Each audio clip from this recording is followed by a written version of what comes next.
नमस्कार प्रिय दर्शकों, स्वागत है आप सभी का। और आज के क्लास में हम समझेंगे जन्म कुंडली पर सुदर्शन चक्र कैसे बनाएं। और यह वृत्त वाला चक्र है, वृत्त के आकार में चक्र है। इससे पहले हमने समझा सुदर्शन चक्र इस प्रकार से किस तरह से बनाया जाएगा, किस तरह से भरा जाएगा, यह हमने समझ लिया है। आज हम भरना नहीं, केवल इस तरह से बनाना सीखेंगे कि इस तरह से सुदर्शन चक्र कैसे बनाएंगे, यानी सुदर्शन चक्र की जो रेखा खींचा जाएगा वो किस प्रकार से होगा। इसमें आपको समझ आ रहा होगा कि जिस तरह से कुंडली के लिए लकीर खींचते हैं उसी प्रकार से खींच के और इस प्रकार का चित्र बना लेना है। जब आप सुदर्शन चक्र को वृत्त के रूप में बनाएंगे तो किस प्रकार से बनाएंगे, आइए आज समझते हैं। तो सबसे पहले देखिए, ये मैं आपको कुंडली पर ही बनाकर दिखा देता हूँ। ये कुंडली किसी की कुंडली नहीं बनाया हूँ, इस पर नहीं भरा हूँ, तो यहाँ कुंडली नहीं भरूंगा, केवल आपको लकीर कैसे खींच के तैयार करना है जो एकदम सरल तरीके से है वह मैं बता देता हूँ। सबसे पहले आपको इस तरह से 3 वृत्त बना लेना है, 3 गोल लकीर आपको खींच लेना है। और उसके बाद स्केल के माध्यम से आप ऐसा कीजिए कि बीचों बीच एक स्केल रख दीजिए, या आप एक एक करके भी इस प्रकार से 2 इस पर यहाँ से लेकर यहाँ तक सीधी लाइन खींच दीजिए।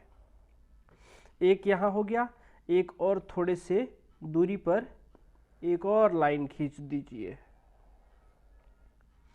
ये 2 लाइन हो गया। अब आपको किस प्रकार से लाइन खींचना है, तो ये 2 सीधी लाइनें हो गई जिसको कहते हैं खड़ी लाइन। अब इस पर आप 2 पौड़ी लाइन खींच दीजिए इस प्रकार से। ये यहाँ से एक हो गया, इसको और बढ़िया से कर देते हैं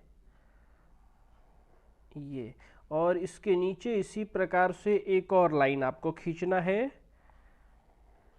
तीनों वृत्त को लेते हुए।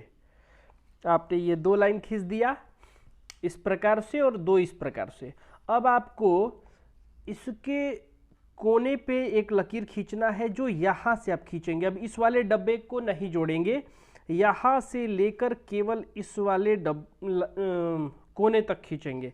फिर एक इधर भी आपको खींचना है उतना ही, यहाँ से लेकर यहाँ तक। इस प्रकार से आप यहाँ नीचे भी इसी तरह से खींचेंगे इस कोन के चारों तरफ। ये इस प्रकार से आप 4 लकीरें खींच देंगे। तो आप देखिए, प्रथम भाव, दूसरा भाव, तीसरा, चौथा, 5वां, 6ठा, 7वां, 8वां, 9वां, 10वां, 11वां, 12वां, इस प्रकार से 3 कुंडली बन जाएगा।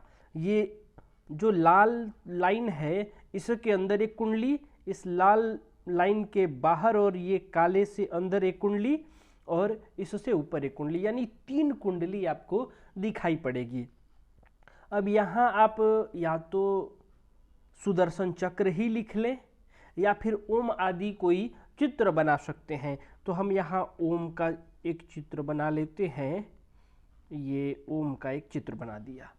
अब आपको भरना कैसे है, मैं उम्मीद कर रहा हूँ कि आपको पता होगा।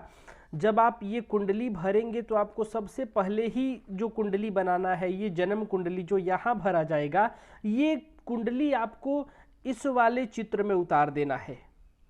इसके बाद जो ये वाली कुंडली होगी, ये चंद्र कुंडली है, ये इस लाल वाले लकीर के ऊपर यानी दोनों के बीच वाला जो कुंडली है इसमें आपको भर देना है।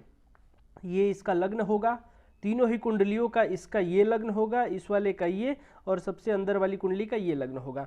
तो उस पर ये चंद्र कुंडली होगा, और जो सबसे ऊपर है उस पर आपको सूर्य कुंडली बनाकर भरना है। जैसे कि मैंने सूर्य कुंडली जन्म कुंडली से कैसे बनाते हैं ये बताया था, तो ये सूर्य कुंडली आपको ऊपर वाले में भरना है। तो इस प्रकार से आप देख लिए कि इस तरह से भी आप सुदर्शन चक्र बना सकते हैं, और कुंडली पर वृत्त का आकार देकर भी आप सुदर्शन चक्र बना सकते हैं। तो प्रिय दर्शकों, मैं उम्मीद कर रहा हूं कि यह आप समझे होंगे। तो आज के लिए बस इतना ही, तब तक के लिए हमें अनुमति दीजिए। नमस्कार।